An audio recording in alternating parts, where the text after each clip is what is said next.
Autodesk, ça vaut pas la peine de me demander à la bibliothèque, à Omni Analyst ici, parce que je pense que ce sont ici une entreprise que vous connaissez assez bien ici. Donc, pour ceux qui la connaissent pas, voilà, je vous laisse aller regarder ce qu'elle fait ici. Elle a un avantage concurrentiel. On sait à peu près comment est-ce qu'il s'appelle. Elle peut augmenter les prix. Bref, bim badaboum, c'est une entreprise qui pourrait être intéressante pour nous dans la watchlist. OK?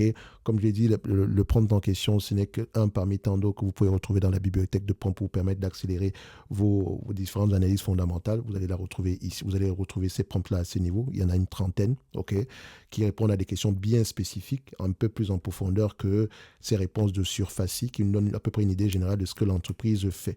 OK? Mais voilà, ici, on peut déjà commencer par là. On peut se dire que OK, l'avantage concurrentiel, comment est-ce qu'il s'appelle? Ici, on aura à peu près tendance à voir, ça, enfin, ça sera à peu près le coût de changement et l'effet de réseau. C'est complètement compréhensible pour ce genre de business. OK.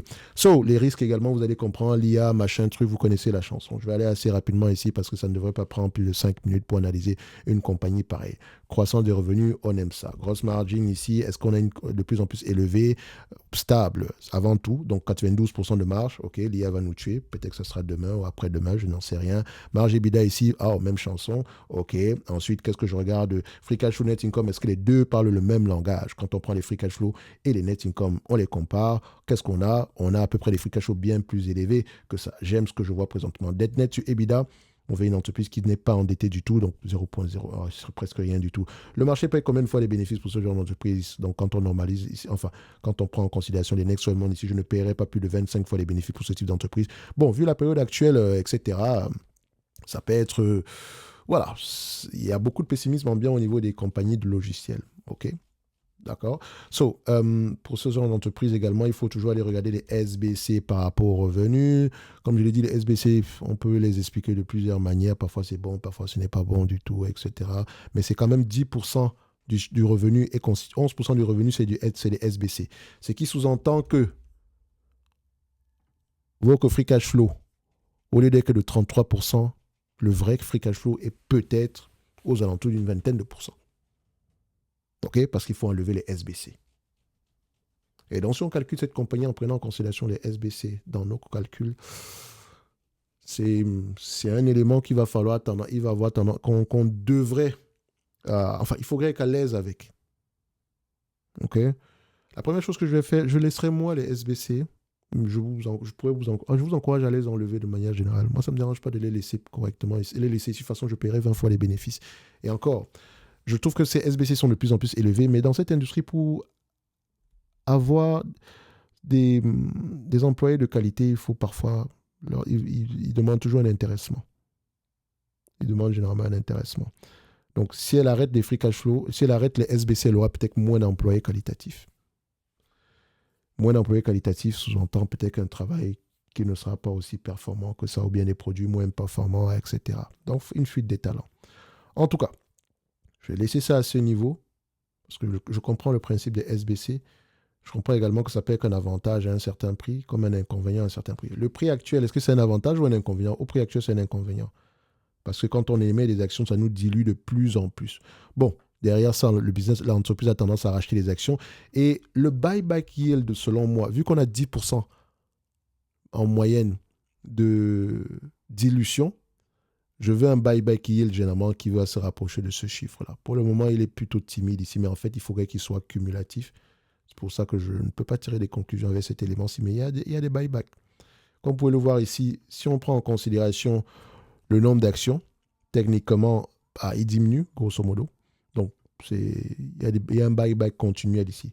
So, je vais me limiter à cette partie et je vais prendre ici comme valorisation, je mettrai à 20 fois les bénéfices pour Autodesk. ADSK. OK? Voilà. OK. Donc, ici, je ne paierai pas, je paierai pas, enfin, même pas. C'est pas une affaire de dire je ne paierai même pas, parce que en fait, c'est un peu plus subjectif que ça, les amis. En lisant les rapports annuels, je peux littéralement changer d'avis. Je peux décider même de payer 15 fois les bénéfices, peut-être parce que j'ai vu quelque chose qui ne m'a pas plu. OK? Comme je peux littéralement payer 25 fois les bénéfices parce que j'ai vu quelque chose qui m'a plutôt plu, que je ne peux pas voir avec les chiffres. D'accord? Donc, ce que je fais ici, essentiellement, c'est déterminer si cette compagnie mérite avoir mon attention au-delà des chiffres. Et la réponse est oui. Et cette vidéo aussi pourrait s'arrêter à ce niveau. Et maintenant, pour aller en profondeur, il y a un ensemble de questions que je devrais poser pour mieux comprendre ce que l'entreprise fait. Comme je l'ai dit, il faut regarder un business en 4 dimensions. Opérationnel, client, fournisseur, concurrent. Et toujours parmi ces 4 éléments, on pose plusieurs questions. Je pense que ce soit au niveau des clients, des opérateurs, etc., des clients, des concurrents, des fournisseurs, il y a à peu près un minimum 5 questions à chaque fois qui vous permettront de mieux comprendre le positionnement. Est-ce que ce sont les clients qui ont le pouvoir? Est-ce que par rapport aux concurrents ici, est-ce qu'il y a des barrières à l'entrée? Bref, les vraies questions qui comptent, quoi. Celles avec lesquelles on peut vraiment se permettre de dire que oui, j'investis avec conviction. OK? Parce que le fait juste de dire, non, je paye 25 fois, je paye 20 fois, non, donc, mais finalement, tu payes combien? Vous comprenez donc que ça va dépendre de votre compréhension de ce business. Donc, moi, je mets l'ITA à 20 fois les bénéfices. OK? Au prix actuel, en termes de dette nette, qu'est-ce que j'avais vu ici? Elle n'est presque pas endettée, si ma mémoire est bonne, presque pas endettée du tout. Donc, je paye 20 fois les bénéfices ici, c'est juste par rapport au SBC. Par rapport à la croissance à venir ici, pour moi, c'est intéressant. Au prix actuel, cette compagnie est intéressante. 322 dollars l'action, elle se négocie à 242. Au prix actuel, elle est intéressante. Mais maintenant, disons-nous un tout petit peu que, bon, on va enlever les SBC. Si on enlève les SBC, comme je l'ai dit, je prendrai la médiane des dernières années ici. On va faire ceci. On a des SBC, disons, de 11%. J'exagère même peut-être parce que c'est 10% et poussière. Donc, sur les 5, c'est un business qui est assez récurrent. Donc, 33 moins 11, ça donne combien? 22%. OK? Revenus attendus à cette période-là, on va faire simple. Hein. On s'attend à des revenus de combien? Revenus par action, on s'attend à des revenus de, disons, 47 dollars. J'arrondis, c'est 46 dollars 57 par action. 47 multiplié par 22%, disons, fois 20 fois les bénéfices, vu qu'il n'y a pas de la dette, d'accord? 20 fois les bénéfices.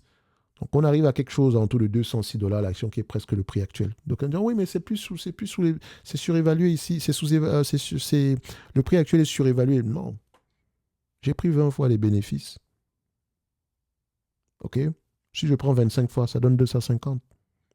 La croissance ne s'arrête pas après 2030. Donc, il y a un ensemble de questions à poser derrière. Si vous constatez, par exemple, je l'ai toujours dit, et c'est pour ça, c'est souvent un peu chiant quand tu dois faire des vidéos quantitatives, parce qu'à chaque fois, il faut réexpliquer la même chose et la même chose, parce que les gens, enfin, c'est pas un problème, mais vous devez être au courant des nuances. L'analyse quantitative, c'est la partie la plus facile. C'est pour ça qu'au début, je vous ai dit, est-ce qu'on peut le faire en 5 minutes? Oui, je peux le faire en 5 minutes. OK? Mais maintenant, 5 minutes, c'est pour décider si l'entreprise mérite mon attention.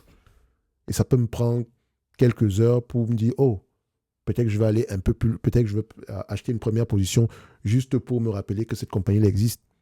Et quand je dis quelques heures, je n'ai pas dit 1 heure de temps. Hein. Non, pas du tout.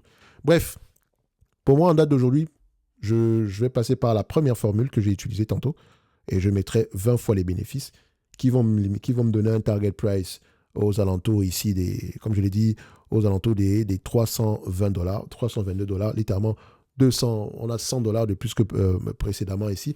Parce que dans le futur, comme vous allez le voir, c'est 16 dollars, n'est-ce pas? Je prends 16 divisé par 47, ça vous donne un rendement de presque 34%. Donc, le marché s'attend à ce que les marges augmentent. OK? Donc, si on est, disons, conservateur, on va se dire que le prix actuel est intéressant, est correct. Ce n'est pas encore le deal du siècle. Mais maintenant, si monsieur le marché continue à payer 25 fois les bénéfices, sans prendre en considération les SBC, pourquoi l'opportunité pourrait être plus grande que ça? Mais en tout cas, moi, le prix actuel, ça pourrait m'intéresser à aller plus en profondeur et ça pourrait même justifier un premier achat, même au prix actuel. Donc, on va faire simple, je vais le mettre à 200 parce que je vous vois déjà venir. Vous dites que, ouais, mais non. Je vais le mettre à 200. De toute façon, on s'en fout. La dernière fois, ça ne me dérange pas plus que ça. Le prix actuel est intéressant pour aller regarder, pour mériter mon attention maintenant. Parce que c'est un bon business. Il faut prendre en considération l'augmentation des marges. Il faut prendre en considération son positionnement vis-à-vis de l'IA. Il faut regarder le coût de changement. Est-ce qu'il est réel, etc. Qu'est-ce qui pourrait aller mal? Je vais le laisser à 200. Et quand je dis 200, je tiens à préciser que le prix actuel, selon moi, est intéressant. Il est intéressant. Surtout si la croissance est élevée dans le futur. Et quand je dis croissance, Peut-être que cette entreprise est dans une industrie qui a peut-être une taille de 100 milliards et génère peut-être aujourd'hui quelque chose aux alentours, ici en termes de chiffre d'affaires, aux alentours de 7 milliards. Donc elle peut continuer à croître. Elle n'a que 7% du marché. Donc elle peut même doubler. C'est ça qu'il faut voir. Il ne faut pas juste s'accrocher et dire ah non, 245, c'est surévalué. Non, il faut laisser ça. Faut laisser ça voilà, c'est une interprétation quantitative. On veut juste savoir si ça mérite notre attention ou pas. Et maintenant, pour déterminer si c'est réellement sous-évalué, on pose un ensemble de questions, que ce soit au niveau de l'industrie, que ce soit au niveau, voilà, au niveau du secteur d'activité, de manière générale. Quand on dit secteur, ça prend en considération les concurrents, comment est-ce que cette industrie-là fonctionne, les fournisseurs, etc. Que ce soit au niveau des clients, bref, les questions qui comptent, quoi. OK? Pour ceux qui veulent aller plus loin, vous avez la bibliothèque de prompt pour vous permettre d'accélérer vos processus d'analyse fondamentale en posant les bonnes questions. Ici, on a utilisé un prompt qui nous permet essentiellement de déterminer si cette compagnie, voilà, comprend rapidement ce qu'elle fait, une idée générale, vite fait, ok, en posant également un parce que s'il n'y a pas de récurrence, je n'aime pas ça. Voilà, si, comment on dit ça, si il n'y a pas d'avantage concurrentiel, je n'aime pas également ça, mais comme je l'ai dit tantôt, il y a un ensemble de questions qu'on peut encore poser pour affiner le résultat qu'on obtiendra ici. Parce que les gens utilisent l'IA de la... Bon, je ne vais pas revenir sur ce genre de choses-là, je vais m'arrêter là. Le dividende, etc., ce sont des questions auxquelles vous pouvez répondre, d'accord? Elle peut payer un dividende ici. Il y a de fortes chances qu'elle paye un jour ici.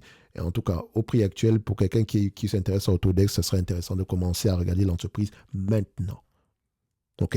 Je dis bien maintenant. Questionnez surtout la croissance, la pérennité des marges. Et qu'en est-il des SBC? Qu'est-ce que l'entreprise compte faire dans le futur? Parce que je trouve quand même que ces SBC-là sont très élevés. Mais attention, imaginez que cette compagnie double en termes de chiffre d'affaires.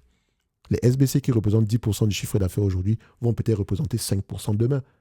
Qui vous a dit qu'elle a besoin de plus d'employés que ça pour doubler? Donc, on doit travailler essentiellement sur la partie croissance. Et pour avoir une bonne idée de la partie croissance, il faut comprendre l'industrie dans laquelle on met les pieds. OK?